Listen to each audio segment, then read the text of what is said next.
Industri makanan dan minuman menjadi salah satu sektor andalan penopang pertumbuhan manufaktur dan ekonomi nasional. Peran penting sektor strategis ini terlihat dari kontribusi yang konsisten dan signifikan terhadap produk domestik bruto, PDB industri non-migas serta peningkatan realisasi investasi.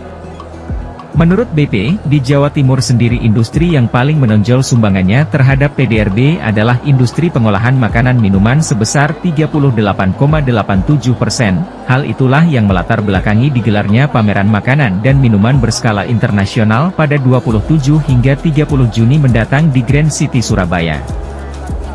Pameran bertajuk Indonesia International Food Exhibition 2023, IFEX 2023 ini menghadirkan berbagai pelaku industri makanan dari 250 perusahaan baik lokal maupun internasional. Selain itu, ada pula fasilitas bagi 30 pelaku usaha mikro, kecil dan menengah.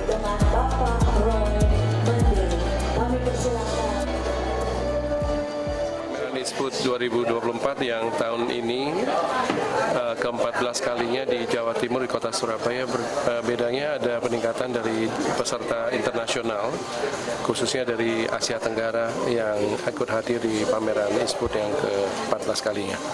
Karena di sini mereka juga dilatih untuk mental untuk ikut bersaing dengan produk-produk dari perusahaan-perusahaan yang besar, menengah besar lainnya, maupun dari perusahaan internasional yang ikut hadir di sini. Jadi dari sini mereka bisa naik kelas dan tentunya mereka harus berinovasi.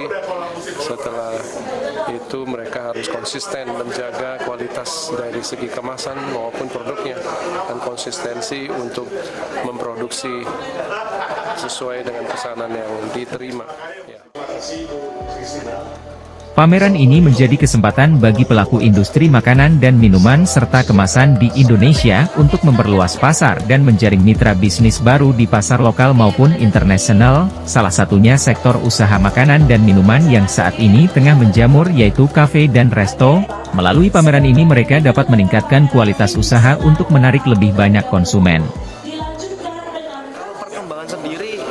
Saya mengalami ya sebelum pandemi, saat pandemi dan setelah pandemi, bisa dibilang sekarang recovery sudah 30-40%, atau bahkan ketika event-event tertentu kayak kemarin ya Lebaran misalkan, dan juga libur anak sekolah itu bisa naik sampai 70%, tapi masih belum bisa kembali ke 100%.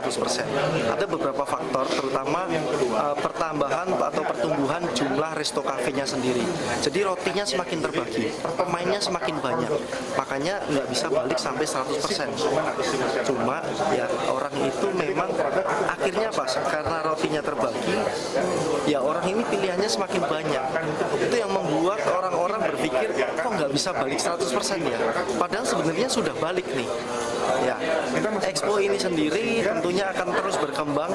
Eksibiternya pun dari yang tahun lalu ke tahun sekarang pun bisa dibilang ada pertumbuhan tadi menurut data. Karena apa?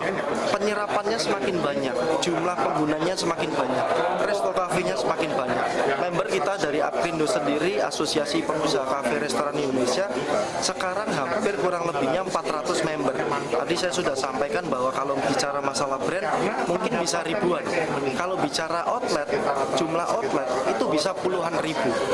Apalagi sekarang ya, luar biasa sekali pertumbuhan ekonominya di bagian sektor F&B. Pameran ini diharapkan dapat memberikan informasi dan peluang bagi pengusaha untuk mendapat sumber bahan baku dan bahan olahan sekaligus membuka kesempatan memasarkan produknya terutama produk UMKM. Dari Surabaya, Rahmat Ilyasan, iNews, melaporkan.